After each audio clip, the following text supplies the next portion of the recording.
because the ICC has no other case except for the case of President Rodrigo Duterte. Maleta ang pinag-uusapan dito. What's up mga kababayan? Page trending here. Dito sa video natin ngayon ay ating panoorin itong full speech ni VP Sara na kung saan ay nakiisa ito sa rally na ginawa ng mga ka-OFW natin nasa Netherlands. At dito sa video na ito mga kababayan ay maririnig natin kung paano binira ni VP Sara itong sina Trillanes, Marcos, Tambalos, Zaldico at iba pa na siyang likod ng pagpapakulong dito kay Tatay Digong. Nagaling mismo kay VP Sara na binayaran ni Bonget itong ICC, may pakulong lamang itong si PRRD. Hay nako, pero bagong lahat huwag niyo po sana kalimutang mag-like at subscribe para updated ka sa mga uploads ko araw-araw. At dagdag pa nga rito na kaawa-awa di umano ang kondisyon nitong si Tatay Digong sa loob ng kulungan. Na 81 years old na pala itong si Tatay Digong at nagkakaroon bed sores dahil sa hindi ito maalagaan ng maayos. Nako naman po, hindi na naawa itong si Marcos. Kaya naman, hindi ko na patatagalin pa. Heto na ang buong video.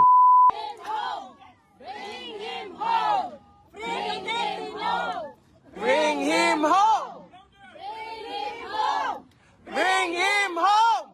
Bring him home! Bring him home! Ang susunod na pagpapasalamat ko ay sa Filipino community dito sa Den Haag, sa Hague. Nagpapasalamat ako sa kanila dahil sila yung hiningan ko ng tulong para mabuo yung pagtitipon natin ngayong araw na ito. At meron akong special thank you kay Alvin and Tourism dahil siya ang ginulo ko para magawa ang rally natin ngayong araw na ito. And Alvin, na nawalan ng tulog dahil sa Faksilika.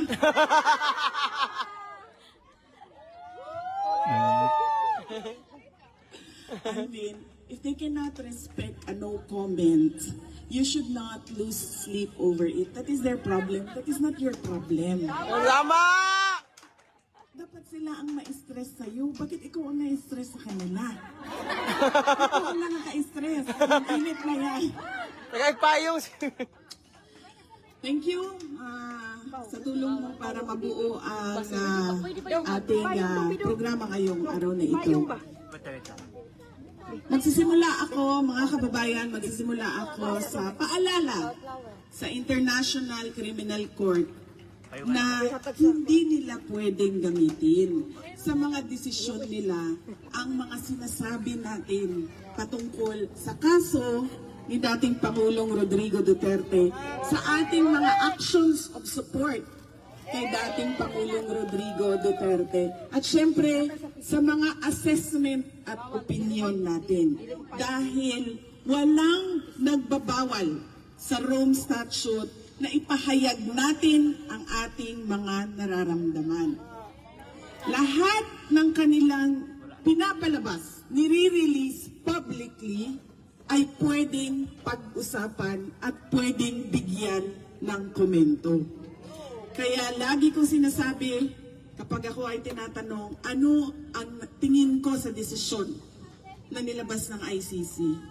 Ang sinasabi ko lagi, walang basihan sa batas. Ano ba ang pinagbasihan nila? Libro ng isang tao na hindi mo naman alam kung ano ang kredibilidad?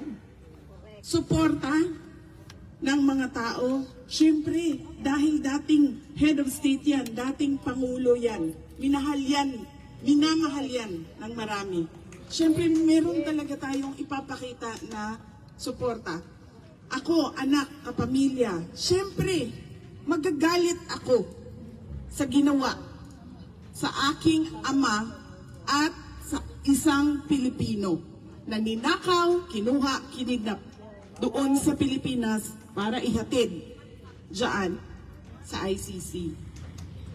Let us start in the year 2017. In 2017, a lawyer submitted a communication to the International Criminal Court. And this was supplemented by a communication by former Senator Trillanes and another person. That was in 2017. In 2018, the court took it under consideration. Between 2017 until 2021, there was investigation, no investigation, put on hold.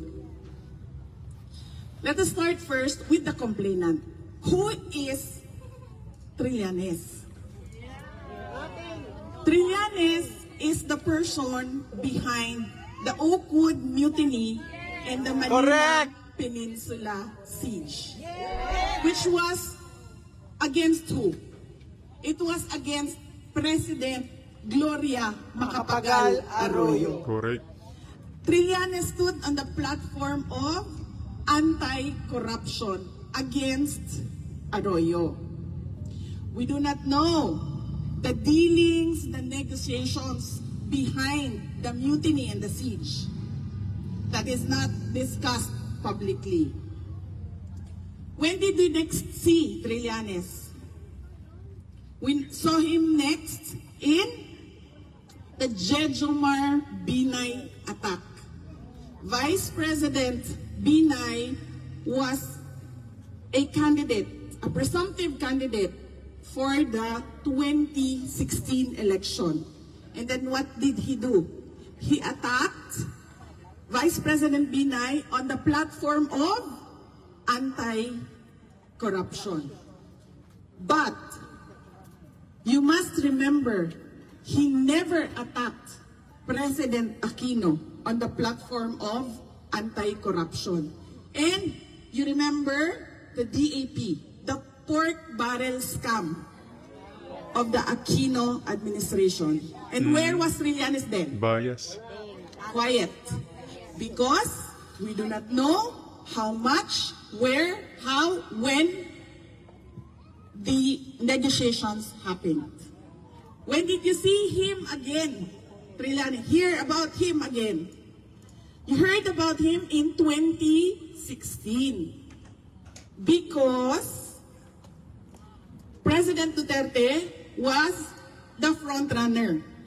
In April 2016, President Duterte was already the front runner of the presidential elections. Everyone forgot about Mar Rojas, the candidate of Trillanes. Everyone was focused on Rodrigo Duterte, including Trillanes. This was the first time you heard about EJK, DDS, bank accounts, billions in the bank accounts. This was in 2016. In 2017, he filed the communication in ICC. And if you can remember, President Duterte never did anything against Trillanes, against the witnesses of Trillanes during the Senate hearing. He presented Bato-Bato, he presented Las Cañas, and he claimed so many things about the Davao Death Squad. And what did President Duterte do? He told everyone, pabayaan nyo yan. It is his right to speak. It is his freedom to talk about the Davao Death Squad. So that is... Okay na ng payong, sir. Ay, ma'am. Sorry, ma'am. May panyo ako, ma'am. Pay. So that was Trillanes. That is Trillanes. Against Gloria Arroyo, anti-corruption. Against Binay, anti-corruption. Against Rodrigo Duterte, anti-corruption. EJK. But do you hear him speak of anti-corruption when it comes to President Aquino and President Marcos? makes you question what is the anti-corruption platform for? Whose interest is he serving? Yellow. This is yellow, pink, red. Lahat ng kulay, maliban lang sa green. Lucky charm. Maliban sa green at black. Thank you, friend. Diba? He is quiet when negotiations happen for his interest. But if negotiations are for the interest of, against the interest of the Trillanes, he is noisy. So that is 2017 in the background of the person who sent the communication to ICC. Now here comes ICC. Yes, we take it into consideration, and then yes, we will investigate. We will put on hold the investigation through the years, and then come 2021, we will investigate.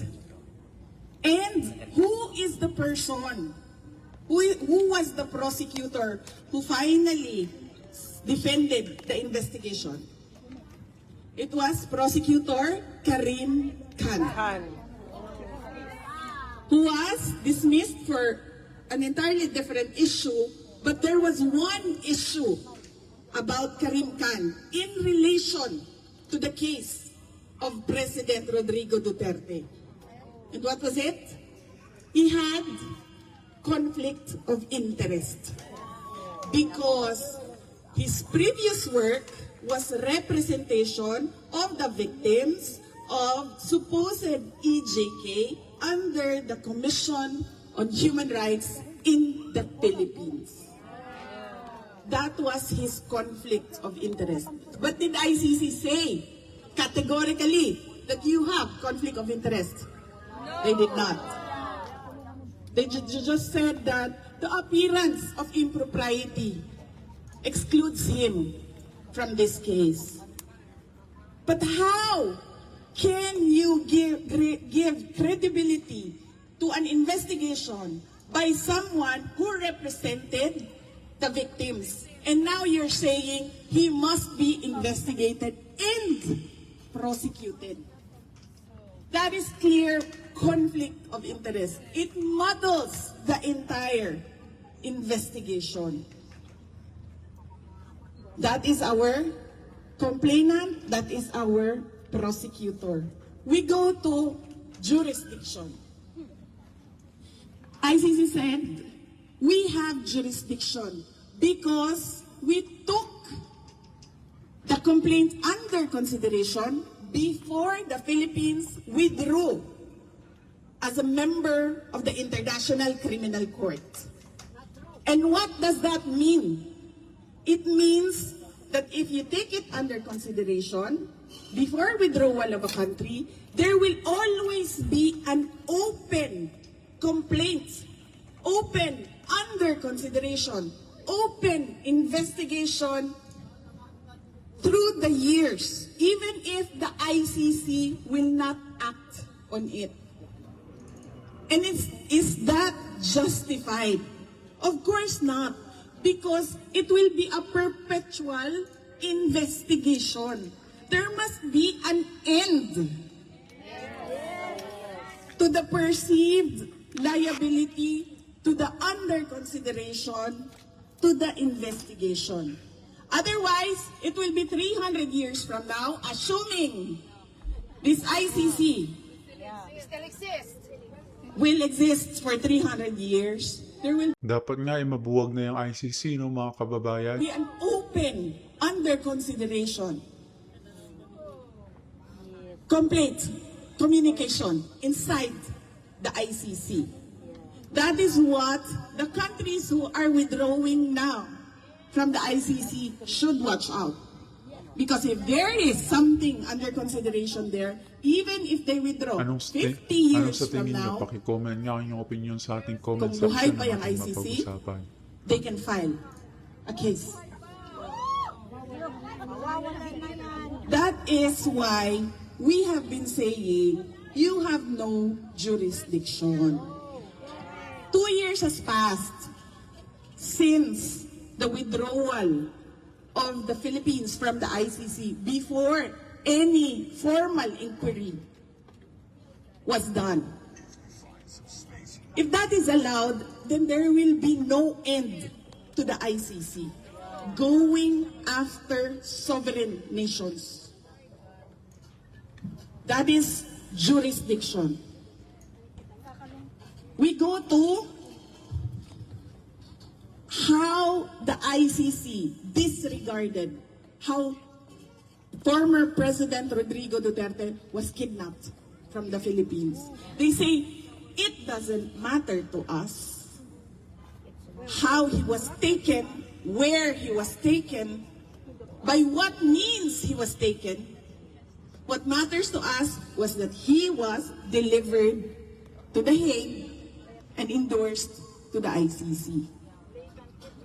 If this is about justice, then why does it allow injustice to happen to people who are respondents of communications, of complaints inside ICC?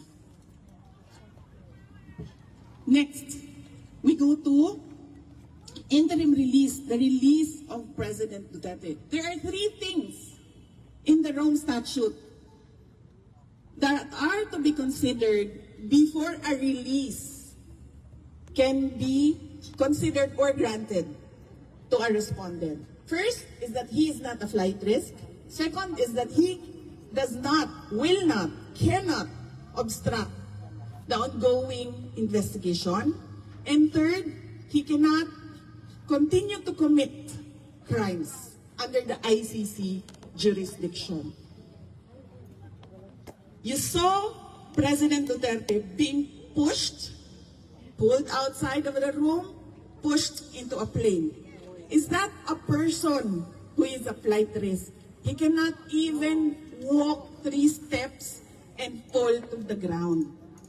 In fact, how many times has he slipped and hit his head in detention? No one can count anymore. And no one is talking about it. Because why? President Duterte is the Asian poster boy in answer to the attacks that ICC is only going after the black race.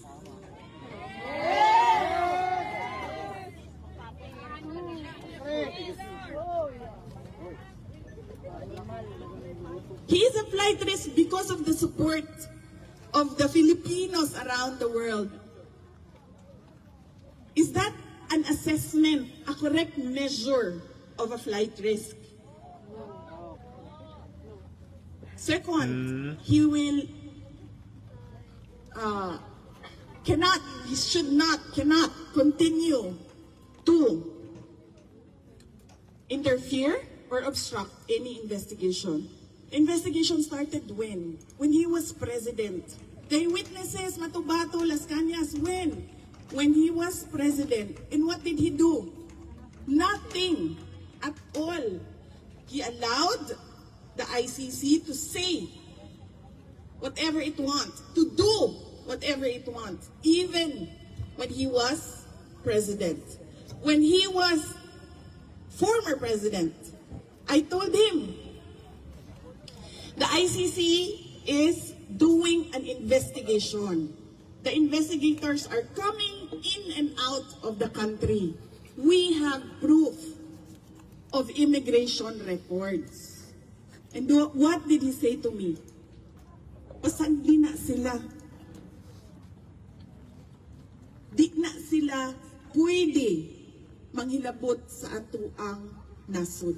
Pasagdi na sila magsulod gawas dinhi sa ato ang nasod. And that something was happening because I hear it from the office of the former speaker, Romualdez, and so I put it on record. What did I do? I wrote the president. Why is the ICC continuing the investigation inside the Philippines? And then he said, what did he say?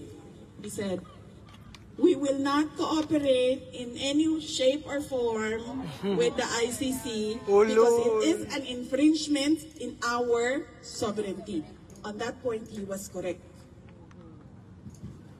Because our judicial courts are functioning.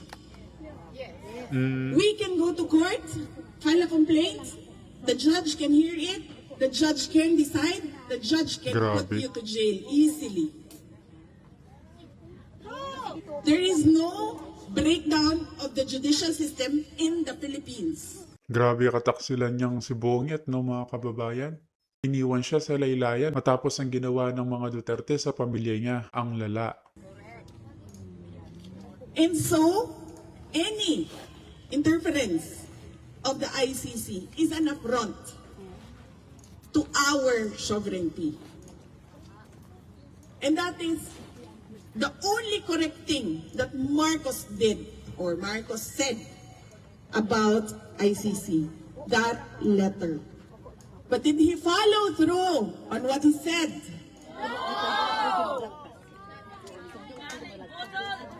He presented a letter, he released an official letter, but his left hand was doing other negotiations.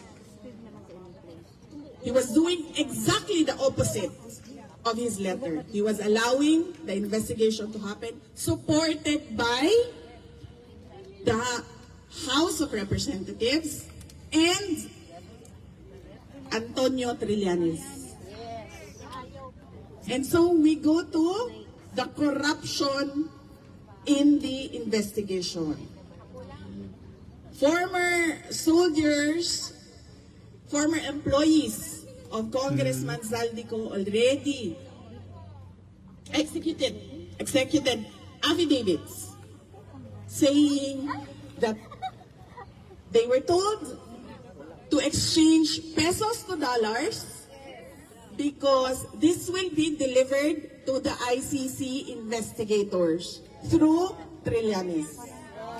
And this is not hearsay because the person who did the delivery, who received the instructions, who went to the money exchange and exchanged for dollars, who delivered the money was the same person who talked to Zaldico. And so, Grabe, no? how do we characterize Trillanes and Marcos in relation to ICC? Yes, they are traitors to a Filipino and to the country. But more than that, ang ICC ay tuta ni Trillanes at ni Marcos. Yes! Yun yun.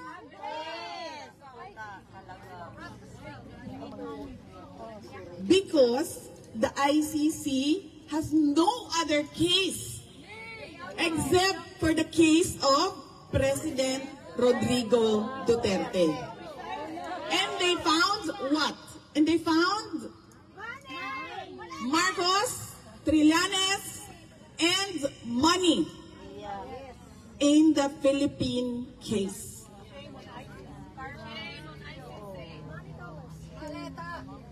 Maleta ang pinag-uusapan dito. Reset. So Correct. where is the justice in all this? There is no justice for the Philippines, there is no justice for the Filipinos, and there is no justice for former President Rodrigo Duterte. That is true, ma'am. He's the poster boy right now of ICC. The one and only. Oh, we have an Asian now. We're done with the blacks. Let's go to the Asians. To hell with the whites. We cannot go after them. Let's go after this one person who was delivered by Marcos to us. So that is the complainant, Trillanes, his cohort, Marcos, Grabe. the jurisdiction, the investigator, the investigation. Do you want to go to the evidence? Yes! What are they saying? They are Grabe. saying there was what? How many? How many did the media portray? 30,000. And then it was reduced to 13,000. And now it is how many? 34? 32 counts of murder that amounts to, they say, crimes against humanity. Humanity. The government has a policy of zero tolerance for illegal drugs. The Philippine government has a policy of zero tolerance for illegal drugs. How did the administration of President Duterte implement this policy? They created the drug war. That is the program. That is the anti-drug program. It is called drug war, Tukhang. Now, the implementation of a program, whether it was good or bad, is not a crime against humanity. It may be good governance or bad governance. It is the same. It is the same with how President Marcos is running the country right now. It can be good governance or it is clearly bad governance. That is not a crime against the Filipino population. How a program is implemented, whether there were mistakes, errors, it was a bad program, is not a crime against humanity. That is the crime that they are saying that President Duterte has done to the Filipino people. And they cannot even say right now if the victims are truly victims of the drug war. Because gun violence is so common in the Philippines. I have a husband. My husband has a mistress. I can hire a gunman for 5,000 pesos to kill the mistress. That is how, for 5,000 pesos. That is how bad gun violence in the Philippines is. And that is, again, yes, EJK. So how can you say that all your listed victims, all your listed complainants are supposed victims of the drug war? It can be that it is a crime against passion. It can be murder because of a third party in a relationship. It can be plain hold up.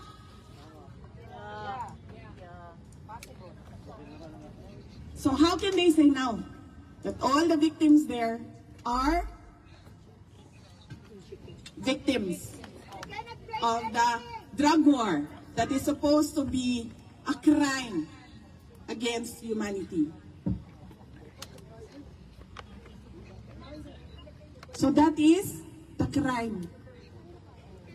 And Lala. what are they doing right now? This is 1 year past the day President Duterte arrived in The Hague. How many years? 1 year and 1 year and 4 months, and nothing has happened in the case. It is an unjust delay and unjust detention of President Rodrigo Duterte, mainly because he does not pose a flight risk. He will never impede, obstruct any investigation. We saw that already when he was president, when he was not president. And third, he will not continue to commit crimes kuno. Correct. Because that was a program during his administration, an implementation of a policy by government. How can an implementation of a policy by government be a crime against humanity?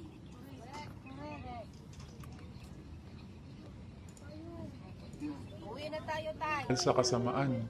That is the ICC and the case of Rodrigo Roa Duterte. They are holding an 81-year-old who cannot make his own bed, who cannot even clean his own room, who has bed sores, who has so many Oh my gosh. Bye. aches and pains because of old age. Oh my gosh. For who? For the reputation of ICC? For Marcos? For Trillanes? For money? For what? For whose interest is the ICC serving now?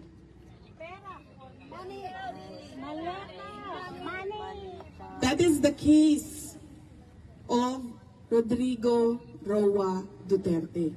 Ma'am, Tagal na rin. sandali, i-compartmentalize natin yung ating messaging.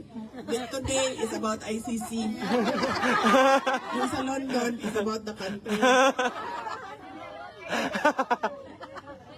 We will not talk about Marcos BBM today. We will only talk about Marcos in relation to ICC. Na tuta ni Marcos. Bakit ko nasabi na tuta ni Marcos? Kasi sumusunod sino yon? Sumusunod sila kay Trillanes at Marcos. At hindi lang yan. Pinapanindigan pa nila yung kanilang pagsunod kay Marcos at kay Trillanes. And so, this is not about justice. This is about politics in the Philippines. Because who was the first to be sent to detention? President Marcos. Next, President Duterte. Next, pwede na. Para wala na akong gagawin. Pakulong yung action. President Duterte. Who was next? Bato. Next. Marcoleta. Next. Kawawa naman si Tatay Digong. Harry Roque. Bong Revilla, Jinggoy Estrada, Mike Defensor. You see the pattern? Yes. So this is all Hindi na naawa about itong Marcos na to. politics. Marcos supporting ICC, ICC supporting Marcos. If the ICC right now is fighting for its life because America, the United States, and its powerful allies are going after ICC.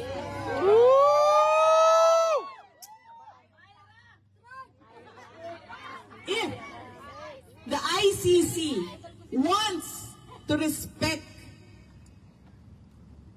wants the world to respect the institution. They should first know how to respect the law. Yes! Because this is a time in the history of the world where the motto of institutions is bend the law.